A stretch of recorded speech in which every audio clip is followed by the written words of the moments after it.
Good morning, everybody, and welcome to First 10, a quick hit podcast to get you ready for the day. I'm Jason Mackey, your host as always. Today is Wednesday, July 3rd, a day from the holiday. Wishing you all a happy 4th in advance. Won't be recording one of these for tomorrow and actually plan to talk a lot of Pirates today. We've been Penguins heavy, but was over the ballpark last night and was good to be there. You probably saw we lost our dog, Jerry. Went to the Rainbow Bridge yesterday, and it's a tough one, as many of you have been through. And so went to the ballpark and just kind of was a nice distraction. Family went as well, and we're going to get away for a couple days around the holiday. So before we do that, though, I want to talk a little Pirates and where they stand. I want to remind you that we're sponsored by the North Shore Tavern. You don't have to be a baseball fan to love it there. The interior is wall-to-wall Pirates, their appetizers, entrees, and of course, steak and seafood on a sizzling lava stone. Open every day at the North Shore Tavern across from PNC Park is Pittsburgh's home for steak on a stone. So last night's game, a lot of ins and outs. Want to get into it, as well as a column that I have on post-gazette.com about some of the Pirates' fundamentals. We'll talk there in a second. This was maybe an off night for Mitch Keller. Certainly wasn't as good as we've seen him. Came into the game with a 9-4 ERA, 9-4 record, 3.20 ERA, but was lucky to make it through 5. Wasn't his best 5-inning start. 6 runs, 5 earned in their 7-4 loss. The biggest takeaway for me was just Keller having trouble putting people away, going a little deeper in pitch counts than we've seen him.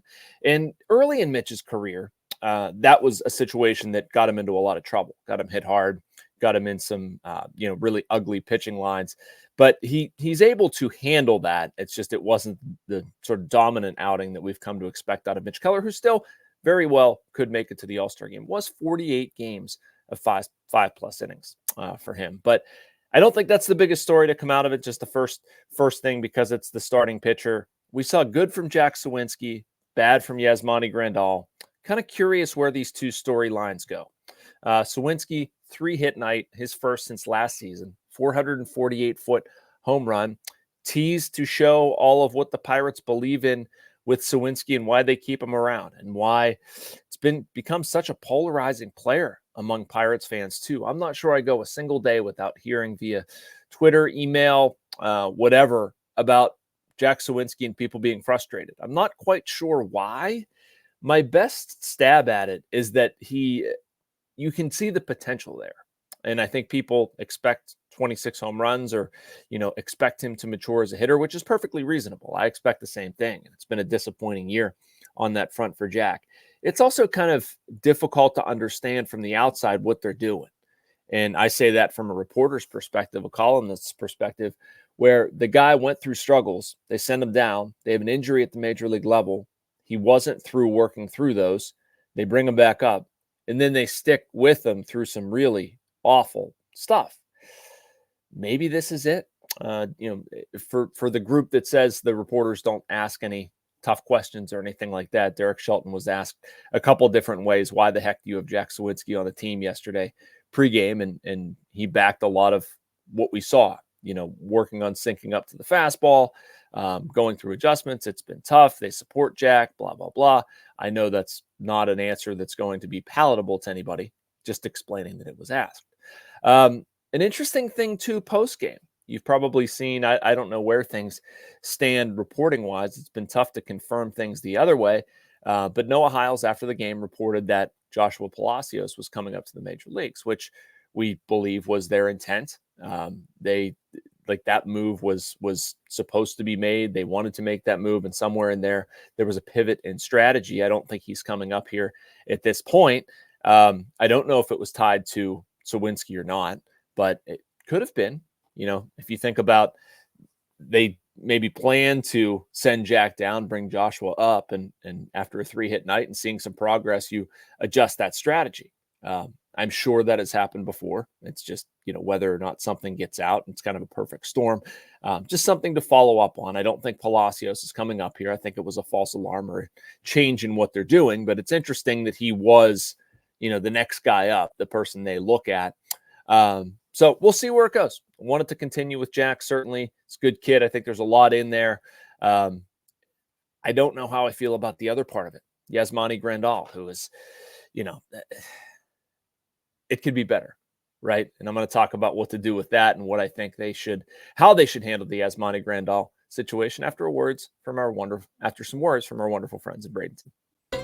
Embrace the laid-back charm of island life while sinking your toes in the sand and discovering real, authentic Florida in the Bradenton area. Unspoiled beauty and pristine beaches, a vibrant waterfront downtown energized by local arts and culture, fresh Floridian cuisine with a flourish of rich history, and friendly locals ready to welcome you to this preserved paradise on Florida's Gulf Coast. Plan your visit today at BradentonGulfIslands.com.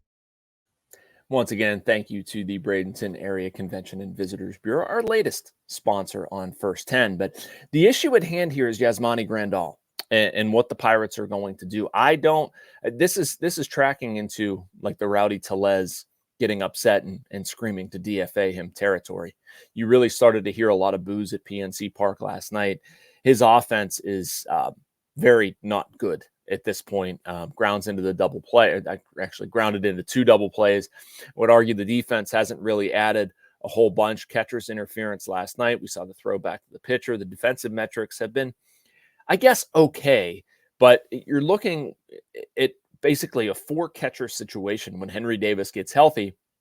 And I'm not sure Yasmani Grandal is any better than their 4th best option. I can make an argument for giving some runway to Joey Bart. I can make an argument for playing Henry Davis, their 1-1 pick in 2021 that they have a lot invested in. I can make an argument for playing Jason DeLay, who's honestly probably been the best of the 3 of them, albeit in a small sample size. Defensively, he's been strong. We've heard before how much the Pirates value defense out of their catchers. Okay, well, DeLay's your best defensive option. He was starter level good last year when he played a bunch. Why is he in the minors? I don't understand that. I guess, yes, because you signed Yasmani Grandal, but that doesn't mean you need to play him in perpetuity if you're not good back there. And they haven't been good back there. They haven't been good enough. If you're going to say, well, all right, we'll live with the limited offense and we're just going to play somebody who prioritizes defense, that's fine. But Grandal's not your best defensive option. So, I mean, they're just kind of caught in between there. I don't totally understand it. Again, when Henry Davis gets back, and he's currently asymptomatic from concussions, he was at PNC Park yesterday, caught Paul Skeen's bullpen, certainly wouldn't seem like he's far off. Very curious to see how they go. They're going to have a couple other guys just to finish out the injury thing. Todd Tomczyk talked yesterday. Marco Gonzalez, he's going to make another rehab start, went 3 innings in his last one. Ryan Baracki's pitched a couple times. He's probably a little bit ahead. David Bednar's been playing catch out to 120 feet. He'll be off the mound in the near future. Quinn Priester made another rehab start on Tuesday, 5 innings, 3 hits, 1 run. It was earned, no walks, 6 strikeouts, so very, very good. Secondary congratulations to Bubba Chandler, Tamar Johnson.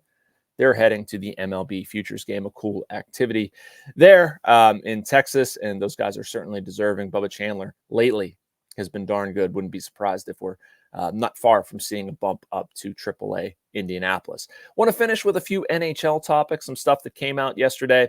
Penguins made one move, signing Sebastian Aho, and not that Sebastian Aho. We're talking about a defenseman, 2 years, $775,000, has played 190 NHL games over 5 seasons with the Islanders.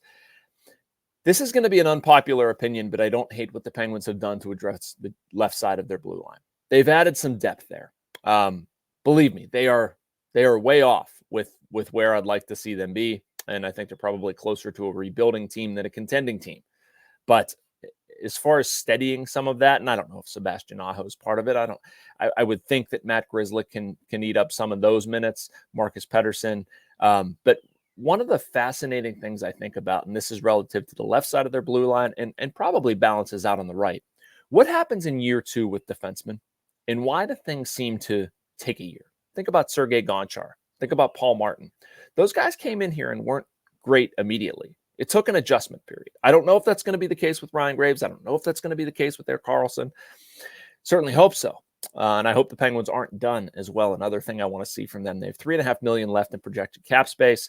Their roster cannot be finished. I talked about this a little bit the other day, but I think it only intensifies as guys are out there and kind of looking for that last chair somewhere to sit down. Need a winger. Need a left side winger. Need somebody to play, hopefully with Sid if the Drew O'Connor thing doesn't work out. Don't have a lot to get, but they can offer some playing time and some power play time. I posited earlier that Vladimir Tarasenko would be interesting to me, and that's somebody with, he's played a little bit of the left side. He's more right wing, but they have some guys who are flexible. If you need to move Merkel, if you need to move Brian Rust, like it has happened before.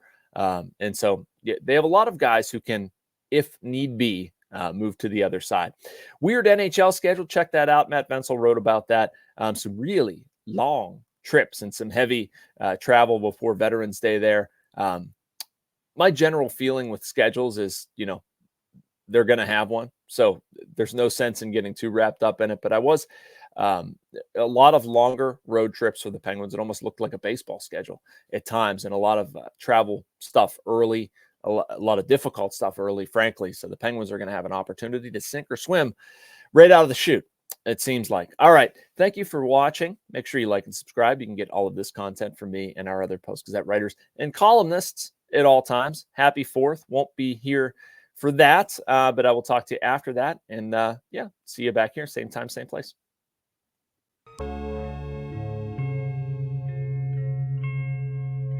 Thank you for checking out this content from Post-Gazette Sports. If you watch this video on YouTube, please like the video and subscribe to our channel. For all of the sports coverage the Post-Gazette has to offer, visit post-gazette.com.